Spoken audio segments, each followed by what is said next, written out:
Merci.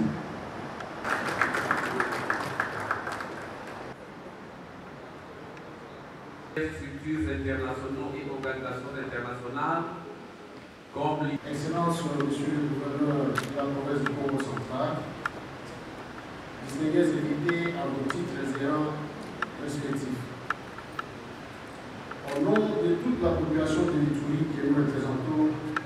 au niveau de la province, nous avons l'estime honneur de vous saluer et de remercier l'organisation de cette première réunion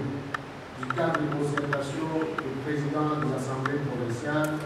pour notre législature sur la cohésion nationale et la solidarité.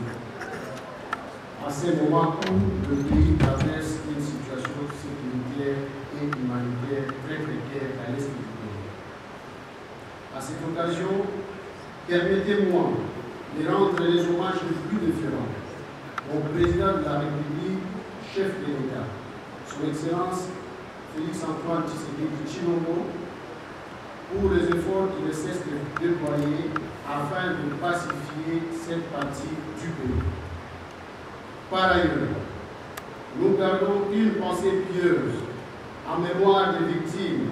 de la barbarie des terroristes du M23 AFC, appuyés par le Rwanda, ainsi qu'à celle de l'Itourie, ma province endeuillée par le massacre de plus de 50 personnes ces dernières 72 heures, par les forces du mal précaires à territoire de Djougou, en l'occurrence la milice Codeco, sous prétexte de provocation du groupe armé Zahir, selon le porte-parole de la hier, le paiement justifié une telle barbarie.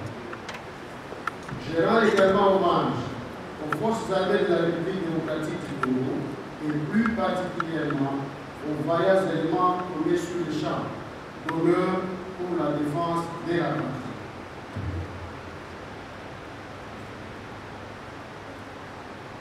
Ma communication va porter principalement sur l'évolution de la situation sécuritaire avec ses impacts sur la vie de la province.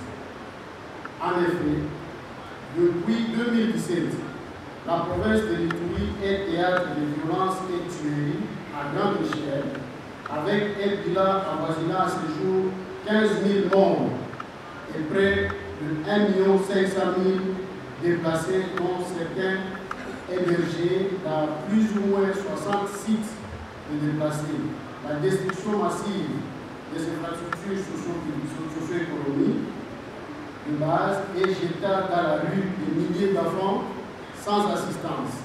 et qui ne fréquentent pas l'école. Les principaux groupes armés détenteurs illégaux d'armes de guerre